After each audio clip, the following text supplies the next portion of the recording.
আমার প্রিয় সাংবাদিক ভাইরা, আমি একটা প্রশ্ন পেয়েছি জাহিনের কাছ থেকে যে বিভিন্ন সোশ্যাল মিডিয়ায় দেখা যাচ্ছে যে আওয়ামী লীগের উপরে নাকি নিষেধাজ্ঞা তুলে নেওয়ার একটা গুজব ছড়িয়ে পড়েছে।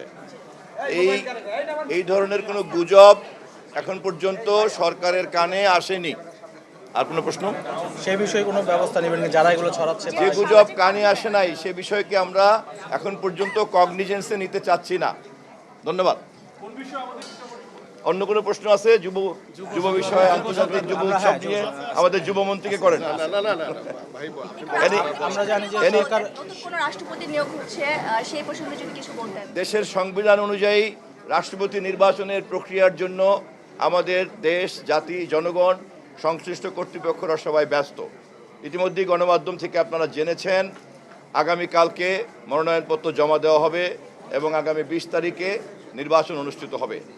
আশা করি জাতি একজন কাঙ্ক্ষিত, জনপ্রিয়, গ্রহণযোগ্য রাষ্ট্রপতি পাবে। আরেকটা প্রশ্ন আছে স্যার, সেটা হচ্ছে ভারতের সাথে বাংলাদেশের বেশ কয়েকটি আলোচনা চলছে এবং এই বিষয় নিয়ে আমরা দেখছি যে শেখ হাসিনাকে ফেরত নেওয়া এবং ওসমান হাদির হত্যাকারীকে ফেরত চাওয়া হচ্ছে। তো আসলে বাংলাদেশের সাথে ভারতের এখন এই মুহূর্তে সম্পর্কটা কেমন যাচ্ছে যদি একটু বলতেন। ভারতের রাষ্ট্রদূত নিজেই আমাদের মাননীয় প্রধানমন্ত্রীর সঙ্গে কথা বলে বেরিয়ে বলেছেন দুই দেশের এমন কোনো সমস্যা নাই যা সমাধান করা যাবে না। এ কথা বলেই তিনি ভারতের প্রধানমন্ত্রীর সঙ্গে দেখা করতে গিয়েছেন। আমরা অধীর আগ্রহে অপেক্ষা করছি ইতিবাচক ফলাফলের জন্য। ধন্যবাদ সবাইকে।